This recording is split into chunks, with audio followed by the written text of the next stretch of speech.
الشيطان الرجيم بسم الله الرحمن الرحيم ولوطا إذ قال لقومه إنكم لتأتون الفاحشة ما سبقكم بها من أحد من العالمين أئنكم لتأتون الرجال وتقطعون السبيل وتأتون في ناديكم المنكر فما كان جواب قومه إلا أن قالوا ائتنا بعذاب الله إن كنت من الصادقين قال رب انصرني على القوم المفسدين ولوطا اور حضرت لوط علیہ السلام کو بھی ہم نے پیغمبر بنا کے بھیجا اذ قال لقومه جب کہا اپنی قوم کو انکم بے شک تم لوگ لتأتون الفاحشۃ بے حیائیوں پہ آتے ہو ما سبقکم بہا نہیں پہنچا ان بے حیائیوں کو من احد کوئی آدمی بھی من العالمین جہان والوں میں اِنکم بے شک تم لتأتون الرجال مردوں کے پاس خواش لے کے آتے ہو وتقطعون السبیل اور راستے کو تم کاٹتے ہو وتأتون فی نادیکم المنکر وتأتون اور تم کرتے ہو فی نادیکم اپنی مجلسوں میں المنکر برائی کام فما کان جواب قومه نہیں تھا جواب اس کی قوم کا الا مگر ان قالو کہنے لگے ایتنا بعذاب اللہ لیا ہمارے پاس اللہ کا عذاب ان کنت من الصادقین اگر تو سچا ہے قال حضرت لوط علیہ السلام نے کہا رب اے میرے رب انصرنی میری مدد فرما علی القوم المفسدین اس فسادی قوم کے خلاف حضرت نوح علیہ السلام پہ آزمائشیں آئیں تو بتاؤ مدد کس نے کی؟ اللہ نے۔ حضرت ابراہیم علیہ السلام پہ آزمائشیں آئیں بتاؤ مدد کس نے کی؟ اللہ نے۔ تیسرا پیغمبر حضرت لوط علیہ السلام پہ آزمائش آئی تو آپ نے دعا بھی سنی اللہ سے دعا کرتے ہیں نتیجہ کیا نکلتا ہے دیکھو ولوطن اور حضرت لوط پیغمبر یہ کل آپ نے سنا ابراہیم علیہ السلام نے محنت کی 120 سال کی عمر کو پہنچے ایمان لانے والی ایک ہی سارہ جو بیوی ہے اور ایک ہی بھتیجا جو حضرت لوط علیہ السلام ہے 2 آدمیوں نے ایمان قبول کیا اتنی بڑی محنت سے لوط علیہ السلام کو جب ابراہیم علیہ السلام ہجرت کر کے لے چلے تو آگے شام سے عراق سے آگے دوسرے ملک نکلے تو اللہ نے حضرت لوط علیہ السلام کو پیغمبر بنا لیا ابراہیم علیہ السلام کی ہجرت اور اللہ کی راہ میں نکلنے پر اللہ نے بھتیجے کو بھی پیغمبری دے دی جب لوط علیہ السلام پیغمبر بنے تو پیغمبر بن کے قوم کے سامنے آتے ہیں چونکہ ابراہیم علیہ السلام مشعور پیغمبر تھے وقت کا نمرود دنیا کا بادشاہ تھا جس نے اٹھا کے آگ میں ڈالا ساری دنیا کو پتہ چل گیا تو لوط علیہ السلام نے اور لمبا مسئلہ نہ چھیڑا صرف 3 مسئلے بیان کیے جو قوم کے اندر موجود تھے دیکھو نا نوح علیہ السلام نے بار بار کہا عبادت اللہ کی کرو میری اطاعت کرو ابراہیم علیہ السلام نے کہا عبادت اللہ کی کرو میری اطاعت کرو لمبے لمبے مسئلے لوط علیہ السلام نے صرف 3 ہی مسئلے پیش کیے اور وہ مسئلے جس میں قوم مبتلا تھی کیوں ان کو معلوم تھا ابراہیم علیہ السلام نے مسئلہ واضح کر دیا ہے وقت کی حکومت نے ان سے بھی ٹکر لی آگ میں ڈالا اللہ نے آگ کو باغ بنا دیا ہے جب ساری بات واضح ہے تو لوط علیہ السلام نے بات کو لمبا نہیں کیا کیا کہا وَلُوطًا اور حضرت لوط علیہ السلام کو بھی یاد کرو اذ قال لقومه اپنی قوم کو کہا اللہ پیغمبر اپنی قوم کا کتنا خیر خواہ ہوتا ہے جس طرح باپ اپنے بچوں کا خیال کرتا ہے نا پیغمبر ساری امت کا باپ سمجھ کے خیر خواہ کرتا ہے کہ میں ان کا باپ ہوں باپ کی حیثیت میں ہوں میری یہ اولاد ہے بچے ہیں بچیاں ہیں اتنی فکر میں کہتا ہوں ماں باپ نہیں کرتے جتنی فکر پیغمبر کرتا ہے کتنی بڑی فکر اذ قال لقومه اپنی قوم کو کہنے لگے انکم بے شک تم لتأتون الفاحشہ بے حیائی کرتے ہو فاحشہ جس طرح کہتے ہیں نا فحش اردو میں بھی وہی لفظ بولے جاتے ہیں اللہ کے قرآن کے سمجھانے پہ قربان ایک دن انشاءاللہ آپ کو ترجمہ آ جائے گا ایسے جب آپ بیٹھیں گے دیکھیں گے انشاءاللہ تو کیا چیز نہیں آتی دیکھتے دیکھتے موبائل کی انگلش بھی آ جاتی ہے تو دیکھتے دیکھتے قرآن تو ضرور آئے گا اللہ کی کلام ہے ہم پیدا ہی اس کے لیے ہوئے انکم لتأتون الفاحشۃ تم بے حیائی کا کام کرتے ہو اللہ ما سبقکم بہا نہیں کیا ایسا کام من احد کسی ایک نے من العالمین جہان والوں میں تم نے جو کام شروع کیا ہے بے حیائی کا ایسا کام اس جہان میں کسی نے نہیں کیا کیا کر رہے ہو اچھا، لوط علیہ السلام نے مین مسئلہ چھیڑ دیا، بے حیائی کو چھوڑو. کیا بے حیائی کرتے تھے؟ آگے دیکھو. اَإِنَّكُمْ بے شک تم لَتَأْتُونَ الرِّجَالَ مردوں کے پاس خواہش لے کے آتے ہو. اپنی خواہشوں کو اپنی بیویوں سے پورا نہیں کرتے تھے، لڑکوں سے پورا کرتے تھے. کہ دو استغفر اللہ. چھپانے کی چیز ہوتی تو اللہ کا قرآن بھی چھپا لیتا. یہ چھپانے کا مسئلہ نہیں تھا، اتنا بڑا عذاب کا مسئلہ ہے. دیکھو اَإِنَّكُمْ لَتَأْتُونَ الرِّجَالَ تم مردوں کے پاس خواہش لے کے آتے ہو. شہوتاً پورے قرآن میں ہے شہوتاً، تم مردوں کے پاس خواہش لے کے آتے ہو. یہ میرے سامنے 8واں پارہ کھلا ہے. اللہ کریم نے جس طرح 20ویں پارے میں لوط علیہ السلام کا قصہ بیان کیا، ایسے اللہ نے 8ویں پارے کے آخر میں کہا اَتَأْتُونَ الْفَاحِشَةَ إِنَّكُمْ لَتَأْتُونَ الرِّجَالَ شَهْوَةً مِّن دُونِ النِّسَاءِ عورتوں کو چھوڑ کے خواہش لے کے مردوں کے پاس آتے ہو. کتنی بڑی بے حیائی کرتے ہو، خبردار ہو جاؤ. انکم بے شک تم لتأتون الرجال مردوں کے پاس خواہش لے کے آتے ہو. وتقطعون السبیل اللہ نے جو راہ بنایا ہے اس راہ کو کاٹتے ہو. نسل کا اللہ نے جو راہ بنایا ہے، شادی کرنا، خاوند بیوی کا جوڑ، یہ جو اللہ نے راہ بنایا ہے اس راہ کو تم ختم کرتے ہو اور دوسرا راہ نکالتے ہو، ساری کی ساری انسانیت کو تباہ کرتے ہو. انکم لتأتون الرجال مردوں کے پاس خواہش لے کے آنا. تقطعون السبیل سیدھے راستے کو ختم کرنا. وتأتون فی نادیکم المنکر اپنی مجلسوں میں تم بری باتیں کرتے ہو. اللہ، آج یہ تینوں باتیں ہمارے اندر موجود ہیں، اللہ ہمیں محفوظ فرمائے. آمین.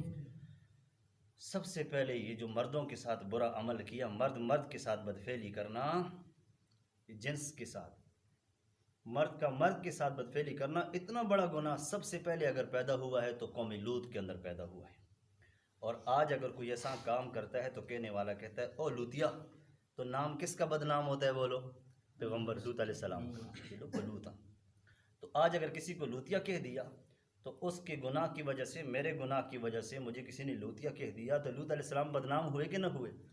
ایک تو میرا گناہ کرنا جرم، ایک پیغمبر کے لیے بدنامی کا سبب بننا جرم. اللہ محفوظ فرمائے. آمین. انکم لتأتون الرجال تم مردوں کے پاس خواہش لے کے آتے ہو. اتنی عجیب قوم تھی نا، میں کیا کہوں. 12ویں پارے میں آتا ہے اللہ نے لوط علیہ السلام کے پاس پیغمبر تھے لوط علیہ السلام، تو اللہ نے فرشتے بھیجے. اور فرشتے تو بڑی حسین ہوتے ہیں، حسین جمیل صورتیں مردوں کی شکل میں جو ہی دروازے سے اندر ہوئے. تو لوط علیہ السلام کی بیوی خود کافرہ تھی. پہلے زمانے میں کفار کے ساتھ بھی شادیاں جائز تھی، اب تو مسلمانوں کے ساتھ شرط ضروری ہے کہ مسلمان ہو. اس وقت یہ شرط نہیں تھی. تو لوط علیہ السلام کی بیوی کافرہ تھی. اس نے جا کے محلے میں بتا دیا ہمارے گھر میں بڑے خوبصورت لڑکے آئے ہیں.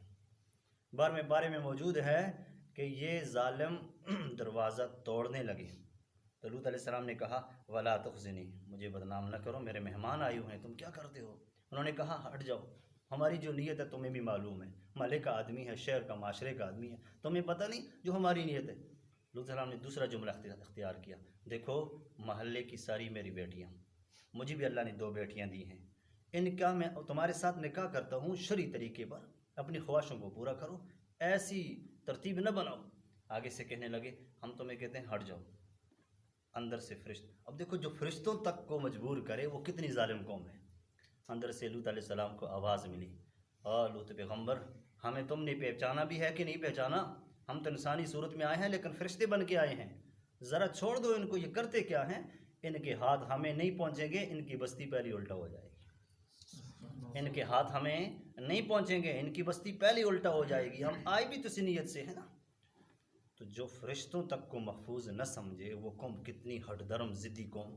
لتأتون الرجال مردوں کے پاس بے حیائی خواہشیں لے کے آتے ہو. وتقطعون السبیل سیدھے راستے کو کاٹتے ہو. ایک تفسیر علماء نے لکھی ہے جو شرعی راستہ ہے نکاح کرنا، شادی کرنا، اس شرعی راستے کو تم ختم کرنا چاہتے ہو. آئندہ ساری نسل پھر الٹے ہی راستے تلاش کرے گی، سیدھے راستے کو بھول جائے گی. تم کیا کرتے ہو؟ نمبر 2، یہ اتنی طاقتور قوم تھی راستے میں بیٹھ جاتی تھی، کوئی بھی مسافر آتا اس کو پکڑ لیتے، زبردستی اس کے ساتھ برا عمل کرتے. وتقطعون السبیل تم راستوں کو کاٹتے ہو، یعنی راستے میں بیٹھ جاتے ہو، ڈاکو بن جاتے ہو. استغفر اللہ. وتأتون فی نادیکم المنکر اپنی مجلسوں میں بری بات کرتے ہو. جو بری باتیں کرتا ہے نا ہمیشہ برے کاموں سے ہوتا ہے. جو اپنی زبان کو محفوظ رکھتا ہے، بری باتیں نہیں کرتا، اللہ اس کی حفاظت فرماتا ہے. تفسیر میں نے لائی ہے، آپ کو ذرا پڑھ کے سناؤں، آپ یوں نہ کہیں قاری صاحب نے باتیں کہاں سے جمع کی ہیں، اور اس پہ انشاءاللہ عمل کرنے کی بھی نیت کرنا۔ مجلس میں آدمی تھوڑی بہت شرم کرتا ہے، لیکن یہ باز نہیں آتے تھے، ان کو شرم مجلس میں نہیں آتا تھا۔ پھر مجلسوں میں گوز بازی کا مقابلہ کرتے۔ گوز بازی کس کو کہتے ہیں؟ آپس میں بیٹھ کے بڑی آواز سے ہوا خارج کرنا، جس سے ہمارا وضو ٹوٹ جاتا ہے، اونچی آواز سے، جس کا آواز بڑا ہوتا تھا اس سے فخر کرتا تھا۔ گوز بازی کا مقابلہ کرتے تھے اور کہتے تھے جس کی آواز زیادہ آواز کے ساتھ نکلے گی وہ بہادر ہے۔ تفسیر ہے نا ظہیرۃ الجنان۔ اچھا آگے ایک دوسرے کے منہ پہ تھوکتے بھی تھے، حالانکہ تھوکنا بھی گناہ ہے ہماری شریعت میں۔ اچھا ناخنوں پر مہندی لگاتے تھے، مرد ہو کے عورتوں والے کام جو کرے نا پھر یہی ہوتا ہے، ناخنوں پر مہندی لگاتے تھے، ایک دوسرے کو چھیڑتے تھے، جیسے عورتیں آج کل ناخن پالش لگاتی ہیں۔ یہ سب سے پہلے سدومیوں نے شروع کی، سب سے پہلے سدومی یہ لوط علیہ السلام کی قوم ہے۔ تو اب دیکھو ناخن پالش لگا کے ایک دوسرے کے ساتھ باہر نکلنا، ایک دوسرے کو چھیڑ چھاڑ کرنا، کتنا بڑا جرم اس قوم کے اندر تھا۔ اس لیے اللہ نے ان کے لیے پھر نظام بھی کچھ اور کیا۔ کیا کیا؟ اس بستی کو اللہ نے ایسے اٹھایا اور اٹھانے کے ساتھ بستی کو الٹا کیا۔ یہ بھی بہت بڑا عذاب ہے، بستی جب الٹا ہوئی تو عذاب ہے۔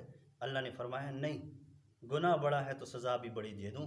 میرے پیغمبر کو انہوں نے بدنام کیا ہے، اللہ نے اوپر سے پتھروں کی بارش برسا دی، حجارۃ من سجیل مسومۃ عند ربک، ایک ایک پتھر مسومۃ نشان لگا تھا، یہ فلاں کا ہے، یہ فلاں کا ہے، یہ فلاں کا ہے۔ رب اس پہ نام لکھ لیتا تھا، وہ پتھر جا کے اس پہ لگتا، وہ بوسی کی طرح ختم ہو جاتا، بوسی کی طرح۔ اللہ کی مار کہتے ہیں نا لاٹھی بے آواز ہے، اللہ کی مار بہت بڑی ہے۔ تو ان کا یہ گناہ، مہندی کی بات آ گئی، یہ بھی سمجھ لو۔ ساتھ ہی مسئلہ لکھا ہوا ہے، عام طور پہ عورتوں کے ناخن بڑے ہوتے ہیں، اپنی بچیوں پر نظر ضرور رکھیں، بیویوں پہ نظر ضرور رکھیں۔ میں قرآن کا مسئلہ بیان کرتا ہوں، تبلیغ والوں نے تو گشت بھی کی ہے ماشاءاللہ، برائی سے روکنا ہماری ایک تبلیغ ہے، ہماری ایک دعوت ہے، ہمارا ایسا ہے دین کا۔ تو کہتے ہیں ناخن بڑے ہوں، اس کے نیچے میل ہوگی، میل کے نیچے پانی پہنچے گا تو وضو کہاں سے ہوگا؟ ایک مسئلہ۔ اوپر ناخن پالش لگی ہوئی ہو، ناخن لمبا ہے تبھی تو پالش لگاتی ہیں، اگر ناخنوں کو کاٹیں تو پالشوں کی پھر کیا ضرورت؟ جب پالش لگی ہوئی ہوتی ہے تو پھر اس کے پالش کے نیچے پانی پہنچتا ہے تو اس میں بھی وضو نہیں۔ ایک تو میل جمع ہے، جراثیم بیماریاں بڑھتی ہیں، اس سے بھی خبردار ہو جاؤ۔ نمبر 2، جب وہ کھانا کھاتی ہیں تو باپ کا حلال لقمہ بھی حرام ہو جاتا ہے۔ اور نمبر 3، جب ناخن پالش لگے ہوتے تو وضو نہیں ہوتا، اور کتاب کے صفحے پہ لکھا ہے جو بغیر وضو کے سجدہ کرے گا وہ کافر ہو جائے گا۔ کیا لکھا ہوا جی؟ جو بغیر وضو کے سجدہ کرے گا وہ کیا بن جائے گا؟ کافر بن جائے گا۔ اللہ اکبر۔ اب آپ کو بات بتاتا ہوں، کتنے ہی لوگ ہیں جن کو حقیقت کا پتہ ہی نہیں ہے، اور گھروں میں کتنی بڑی بڑی بیماریاں۔ ناخن پالش لگا کے جب وضو نہیں ہوا، اور ان کو بیچاریوں کو تو پتہ نہیں کہ ہمارا وضو ہوا یا نہیں، انہوں نے کہا وضو ہو گیا، ہم نماز پڑھتی ہیں، اور نماز ہوگی بغیر وضو کے۔ یہ سامنے لکھا ہوا ہے۔ فقہائے کرام فرماتے ہیں بے وضو سجدہ کرنے سے نکاح ٹوٹ جاتا ہے، کیونکہ بے وضو سجدہ کرنا کفر ہے، اور کفر سے نکاح ٹوٹ جاتا ہے۔ اب ان کو تو علم نہیں ہے کہ وضو ہمارا نہیں ہے، حالانکہ وضو نہیں تھا، اس نے سجدہ کر لیا، جب نکاح ٹوٹ گیا تو اس کو پتہ نہیں۔ نبی علیہ الصلوۃ والسلام کی بات سچی آ گئی، نبی علیہ السلام نے فرمایا قیامت کی نشانیوں میں سے ایک نشانی ہے کہ خاوند اپنی بیوی سے زنا کرے گا۔ صحابہ نے سوال کہ اللہ کے نبی خاوند اپنی بیوی سے زنا کیسے کرے گا؟ ہمیں تو سمجھ نہیں آ رہی، بیوی سے تو زنا نہیں ہوتا۔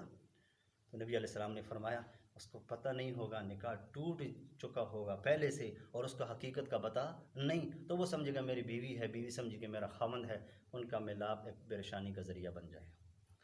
تو اس لیے ناخن پالش کا خیال کرو، چھوٹا مسئلہ نہیں ہے، بہت بڑا مسئلہ ہے۔ اور تیسری بات، یہ ناک میں کوکے ہوتے ہیں، ان کا بھی پوچھ لیا کریں۔ بزرگ تھے نا، اس کے پاس دم ڈالنے کے لیے جب عورتیں آتی تھیں تو وہ دم ڈالتے ہوئے کہتا تھا بچی کو کہ آج آپ نے یہ کوکا ہلایا ہے؟ تو بچیاں کہتی تھیں، کوئی کہتی ہلایا کوئی نہیں، یعنی اگر 100 آتی تھی 100 میں سے 90 کہتی ہمیں تو پتہ ہی نہیں کوکا لگا ہوا کہاں ہے اور پانی کہاں پہنچتا ہے کہ نہیں پہنچتا، یعنی مسئلے کا بھی علم نہیں۔ اور 10 عورتیں کہتی ہاں ہم نے حرکت دی ہے، وہ نیچے پانی پہنچ گیا ہے۔ اس بات کا بھی بہت خیال کریں، اگر کوکے کے نیچے پانی نہ پہنچا، کوکا پہننا برا نہیں ہے، سونے کے پہنو، چاندی کے پہنو، عورتوں کے لیے ہے، جائز ہے، لیکن بات ہے کہ پانی نہ پہنچے تو مسئلہ ہے، اس کا خیال کرو۔ انگوٹھی پہنی ہے تو خامن کو چاہیے کہ اس کو کہہ دے کہ بھئی آپ نے وضو کیا، اس کو بھی ذرا حرکت دی ہے کہ نہیں دی۔ ہمارے نبی انگوٹھی تو سخت ہے، کوکا تو سخت ہے، ہمارے نبی نے تو یہاں تک کہا ہے یہ دیکھو انگلیاں ایسے کر کے اٹھ جایا کرو، وضو کے بعد ایسے کیا کرو۔ اگر وضو کے بعد ایسا نہیں کرو گے، آپ نے تو اوپر سے دھو لیا، تجربہ شاہد ہے، ایسے دھوتے دھوتے اٹھ جاؤ انشاءاللہ، تجربے کے بعد دیکھ لینا یہ جگہ خشک ہوتی ہے۔ پاؤں کو سارے کو دھو لو، تجربہ کر کے دیکھو، اگر ایسے نہ کرو نا سنت کے مطابق، تجربہ کر کے دیکھ لو بعد میں یہ سنٹر والی جگہ خشک ہوتی ہے۔ تو کتنی نمازیں پڑھے گا، اس کا وضو ہوگا؟ نہیں ہوگا۔ تو مسئلے میں بات آ گئی، لوط علیہ السلام کی قوم مہندی لگا کر ایک دوسرے پہ تھوکتے ہوئے، ایک دوسرے کے مقابلہ کرتے ہوئے بری باتیں کرتے تھے۔ لوط علیہ السلام نے مین مسئلہ چھیڑ دیا، اَإِنَّكُمْ لَتَأْتُونَ الرِّجَالَ، مردوں کے پاس خواہش لے کے آنے والو، اس سے بھی باز آ جاؤ، وَتَقْطَعُونَ السَّبِيلَ، سیدھی راستہ جو اللہ نے دے دیا ہے نا اس کو پورا کرو، اس کو ختم نہ کرو، اس سے بھی باز آ جاؤ۔ تَأْتُونَ فِي نَادِيكُمُ الْمُنْكَرَ، اپنی مجلسوں میں بری بری باتیں نہ کیا کرو، اچھی اچھی باتیں کیا کرو، تمہارے اخلاق بھی اچھے ہوں، تمہارا لہجہ اچھا، دین تمہاری زندگی میں آئے۔ قوم فما کان جواب قومہ، ابراہیم علیہ السلام نے مسئلہ ذکر کیا تو کہا قتل کر دو۔ ادھر لوط علیہ السلام نے مسئلہ ذکر کیا تو کیا کہا، اعتنا بعذاب اللہ، لا ولوط، کوئی عذاب ہے تو لے، ہم نہیں مانتے، ہمارا معاشرہ ہمیں پسند ہے، تو ہمارے معاشرے میں کیوں دخل اندازی کرتا ہے۔ دوسرے مقام پہ آتا ہے یتطہروا، یہ لوگ پاک باز بنتے ہیں، ہم اپنی جگہ ٹھیک ہے، ہمیں چھوڑو، ہمیں پاک نہ بتاؤ، ہمارے دل صاف ہیں۔ آج کل بھی کہتے ہیں دل صاف ہے، ارے بھائی دل تو ہے ہی اندر، وہ تو صاف ہی ہے نا، اس میں تو گرد و غبار جاتی ہی نہیں ہے۔ شیطان اتنا عجیب ہے، آتا ہے سیدھی راستے سے بندے کو گمراہ کرو، جی دل صاف ہونا چاہیے، بات تو بڑی اچھی ہے، لیکن دل کیسے صاف ہوگا جب پیغمبر کی سنت ہی زندگی میں نہیں ہے، پیغمبر کا طریقہ ہی زندگی میں نہیں، دل کیسے صاف ہوگا؟ میں بھی کہتا ہوں میرا دل صاف ہونا چاہیے، لیکن صاف ہوگا تو اللہ کے قرآن سے ہوگا، نبی علیہ الصلوۃ والسلام کی سیرت سے ہوگا۔ اگر یہ دونوں چیزیں ہماری زندگی میں نہیں ہیں تو دل کبھی صاف ہو، زبان سے بات بات پہ ڈرائیور ہو کے گالیاں دیتا ہے، بتاؤ اس کا دل صاف ہے؟